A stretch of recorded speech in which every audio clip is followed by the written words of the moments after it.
Hello there. I hope that you are safe and well. Today is a very exciting day because we are continuing our 4-part series of transformational change. This is obviously a monumental time for all of us regarding change and the need for transformational change. We've kicked off our 4-part series last week with part 1, individual transition and change. In this video, we will address part 2, steps to developing an effective change leadership strategy. And then next week, we'll address the pitfalls to avoid in leading change successfully. Lastly, we will address in that 4th week the ways to increase change maturity throughout our organizations. So today's topic is very important because any change management starts with a change strategy that comes from leadership. If the change strategy is faulty, any attempt to effectively manage that change will encounter problems. The change leadership strategy is the foundation of the house that is built through change management. If you've ever seen a structure built before, then you know that a faulty foundation will lead to critical problems throughout the building of that structure. So there's 9 very important elements to address when developing the change leadership strategy, and we're going to get into those right now. So number 1 is understanding your burning platform. That's the reason why you need to make that change happen. Understand the burning platform and, metaphorically speaking, how much fire really and truly actually exists.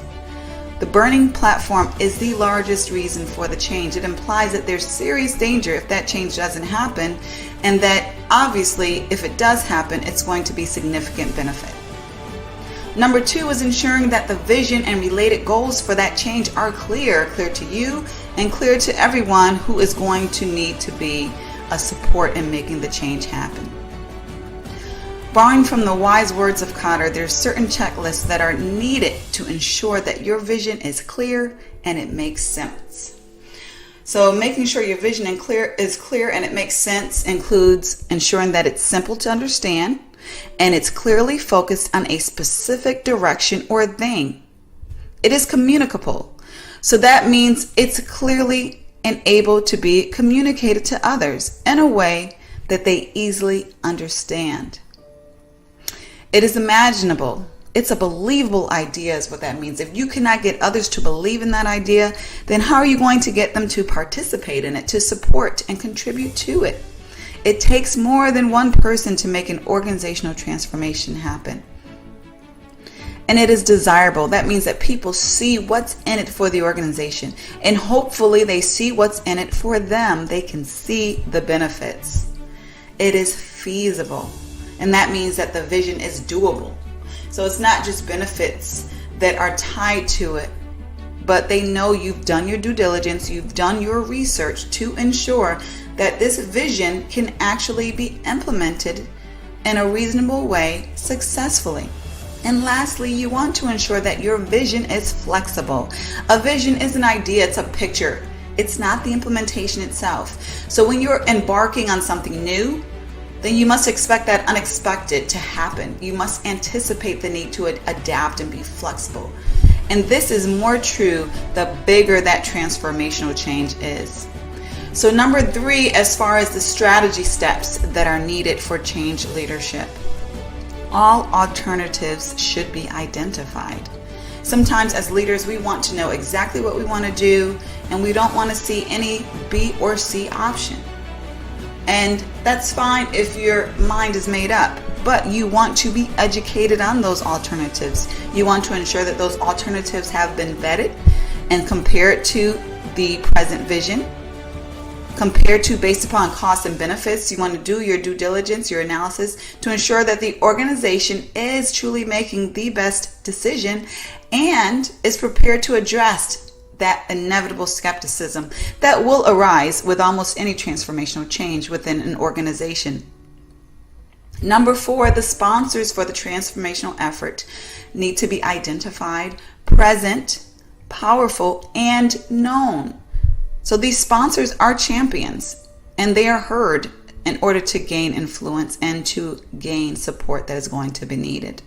For an organization to make a change that affects the entire workforce, sponsors need to lead that change. Those sponsors need to be well respected, have authority within the organization. Such important authority often includes positioning authority, like a COO, for example, financial authority, like a CFO, or a leader with a significant P&L to support. In this sense, the people respect different elements of authority, and that will help to gain the support that is needed, especially from SMEs throughout the organization, and to buy the right resources that will be needed. The presence of the right sponsors in a change effort can and often will make or break the success of a change. Number 5 in change leadership strategies is the potential investment is very clear. So anyone who has led an enterprise-wide organizational change know that the costs and investments required will fluctuate, oftentimes beyond the initial prediction. So this is why the agile approach is often so popular. However, when we do our due diligence, we can often be at least in the ballpark of what the cost will be. We want to ensure that those investments are aligned with the ballpark costs of what the change will require.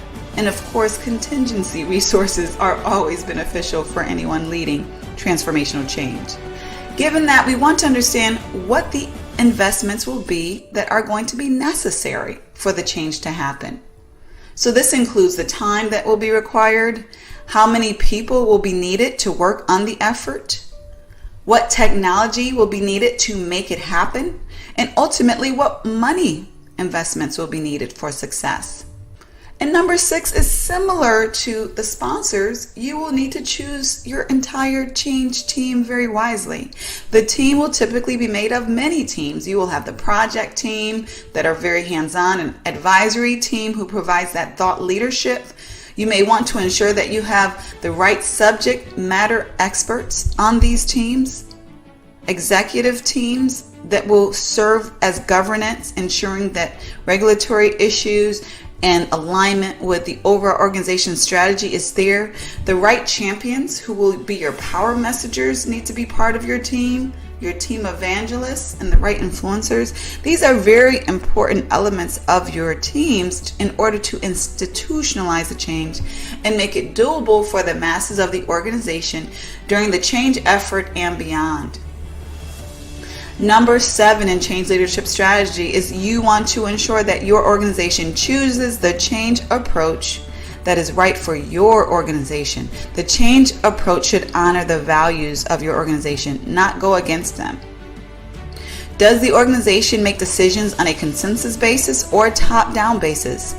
Does the organization operate in a highly centralized or decentralized manner? Does leadership keep information close to the chest, or is it more transparent regarding why things are done and what is being done? Does the organization trust the people with the information up front, or do they typically snowball efforts little by little? Regardless of what is deemed right or wrong, you are going to need to ensure that you're going with the grain of the organization and not against it, unless going against the grain is part of an overall cultural transformation in itself. Number 8, like the approach, timing needs to reflect what is doable within the specific organization, its culture, and capacity. The timing should take the level of change maturity of the organization in consideration. We will talk about organizational change maturity in our next video next week. Right now, you want to consider if the change will be incremental or radical. Now, obviously, less change mature organizations may need more incremental change instead of all at once. You want to decide whether the transformational change is going to be immediately implemented or at a later time. Is this a transformation that needs to be sold for a couple of years before it's accepted, or immediately starting to roll out? Is it going to be rolled out very slow or very fast? Again, the change maturity should inform these decisions.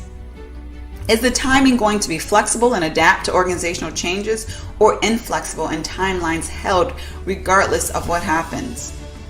Some organizations think this way. It's a very difficult way to operate, but this is the cultural values of some organizations. Finally, what will be the tolerance for individual transitioning? How much patience will be given for individuals to adapt attitudes and or new capabilities that will be needed for this transformational direction? These are timing approaches that you want to have clear in your change leadership strategy. And finally, number 9, what assumptions can you make at the front end of the change effort? The more assumptions that you understand about what's going on and what's going to happen, the more prepared you will be. You can make assumptions by doing your research, your due diligence, including benchmarking with similar transformations that have taken place. Some transformations that can inform you may be in-house and others perhaps out-house as far as within other organizations. Some examples of assumptions that you will need to be clear on in your implementation includes, will the business model change or stay the same? Will technology systems change or stay the same? Will processes change? Will departments be reorganized? Will you need to augment your workforce? And what about customer training? Well, the customers need to be trained, skilled, and or informed regarding the transformational change that is happening within your organization. Employee training, is that going to be needed? What are the planned business interruptions? What are the unplanned business interruptions? Will there be a specific dollar limit to making this change happen?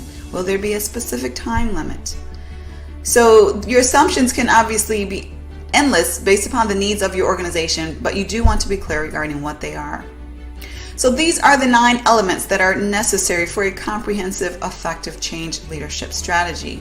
To learn more about how to bring change to your organization in an effective way, or to explore the change certification programs for your organization and various classes related to that, check out the more information that is available through the link. You can also, of course, always schedule any time with me.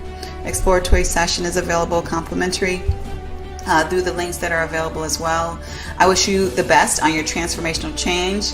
More than likely you are going through one, just because most organizations are right now, if for no other reason due to COVID.